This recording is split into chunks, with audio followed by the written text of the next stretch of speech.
Clip number 148، اس میں آپ قرآن پاک کی سورہ آل عمران کی آیت نمبر 150 سے 152 تک کی تلاوت، ترجمہ اور تفسیر قرآن صراط الجنان سنیں گے۔ بسم اللہ الرحمن الرحیم۔ ترجمہ، اللہ کے نام سے شروع جو نہایت مہربان رحمت والا ہے۔ بل اللہ مولاکم وہو خیر الناصرین۔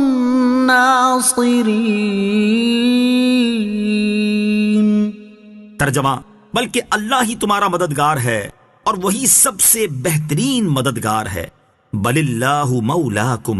بلکہ اللہ ہی تمہارا مددگار ہے۔ کافروں کی بات ماننے سے روکنے کے بعد فرمایا کہ یاد رکھو کہ یہ کافر تمہارے مددگار نہیں بلکہ اللہ عز و جل ہی تمہارا مددگار ہے اور وہی سب سے بہترین مددگار ہے، لہٰذا تم اس کی اطاعت کرو کیونکہ ہر ایک اپنے مولا کی اطاعت کرتا ہے، تو جب اللہ عز و جل تمہارا مولا ہے تو تم اسی کی اطاعت کرو۔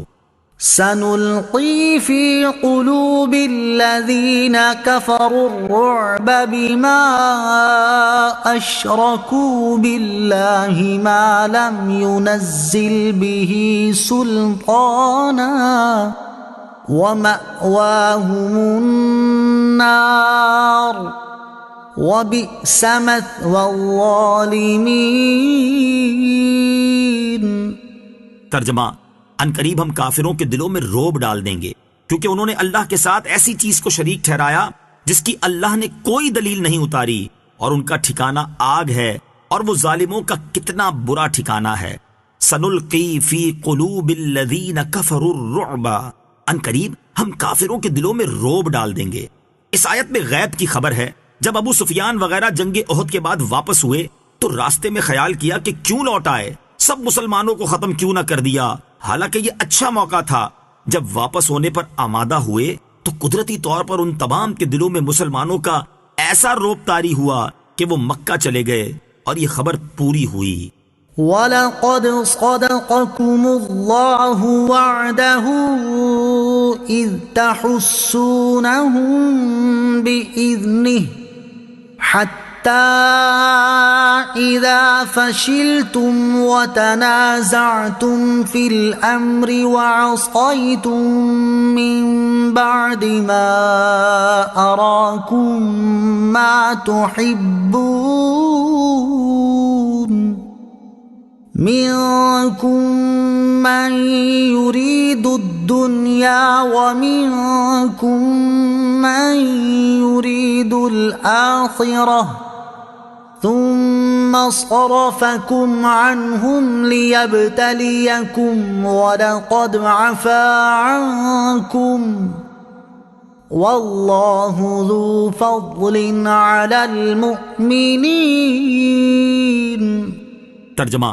اور بے شک اللہ نے تمہیں اپنا وعدہ سچا کر دکھایا جب تم اس کے حکم سے کافروں کو قتل کر رہے تھے، یہاں تک کہ جب تم نے بزدلی دکھائی اور حکم میں آپس میں اختلاف کیا اور تم نے اس کے بعد نافرمانی کی، جب اللہ تمہیں وہ کامیابی دکھا چکا تھا جو تمہیں پسند تھی۔ تم میں کوئی دنیا کا طلبگار ہے اور تم میں کوئی آخرت کا طلبگار ہے، پھر اس نے تمہارا منہ ان سے پھیر دیا تاکہ تمہیں آزمائے، اور بے شک اس نے تمہیں معاف فرما دیا ہے، اور اللہ مسلمانوں پر بڑا فضل فرمانے والا ہے۔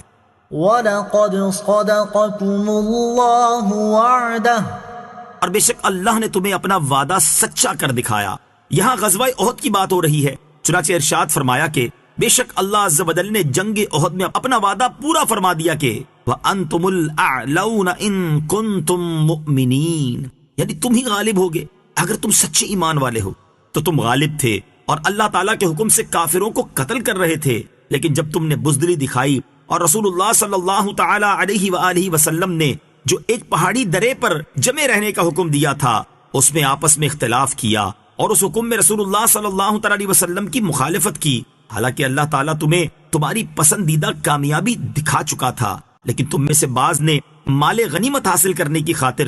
دنیا طلبی کے لیے درہ چھوڑ دیا، جس کا نتیجہ یہ نکلا تمہیں بہت زیادہ نقصان اٹھانا پڑا۔ واقعے کا خلاصہ یہ ہے کہ کفار کی شکست کے بعد حضرت عبداللہ بن جبیر رضی اللہ تعالیٰ عنہ کے ساتھ جو تیر انداز تھے وہ آپس میں کہنے لگے کہ مشرکین کو شکست ہو چکی ہے، لہٰذا اب یہاں ٹھہر کر کیا کریں گے، چلو کچھ مال غنیمت حاصل کرنے کی کوشش کریں۔ بعض حضرات نے یہ سن کر کہا کہ یہ جگہ مت چھوڑو، کیونکہ رسول کریم علیہ الصلوۃ والسلام نے تاکید کے ساتھ حکم فرمایا تھا کہ تم اپنی جگہ ٹھہرے رہنا اور کسی حال میں یہ جگہ نہ چھوڑنا جب تک میرا حکم نہ آ جائے، مگر لوگ غنیمت کے لیے چل پڑے اور حضرت عبداللہ بن جبیر رضی اللہ تعالیٰ عنہ کے ساتھ 10 سے کم صحابہ کرام رضی اللہ تعالیٰ عنہم رہ گئے۔ دنیا طلب کرنے والوں سے مراد وہ لوگ ہیں جنہوں نے وہ درہ چھوڑ دیا اور مال غنیمت حاصل کرنے میں مشغول ہو گئے، اور آخرت کے طلبگاروں سے مراد وہ لوگ ہیں جو اپنے امیر حضرت عبداللہ بن جبیر رضی اللہ تعالیٰ عنہ کے ساتھ اپنی جگہ پر قائم رہے حتیٰ کہ شہید ہو گئے۔ آیت کے آخر میں فرمایا کہ غزوہ احد میں اس مقام پر جن لوگوں نے خطا کی اللہ تعالیٰ نے انہیں معاف فرما دیا۔ لہٰذا یاد رہے کہ جو اس طرح کے واقعات کو لے کر صحابہ کرام رضی اللہ تعالیٰ عنہم کی شان میں گستاخی کرے وہ بدبخت ہے کہ ان کی معافی کا اعلان رب العالمین عز و جل خود فرما چکا۔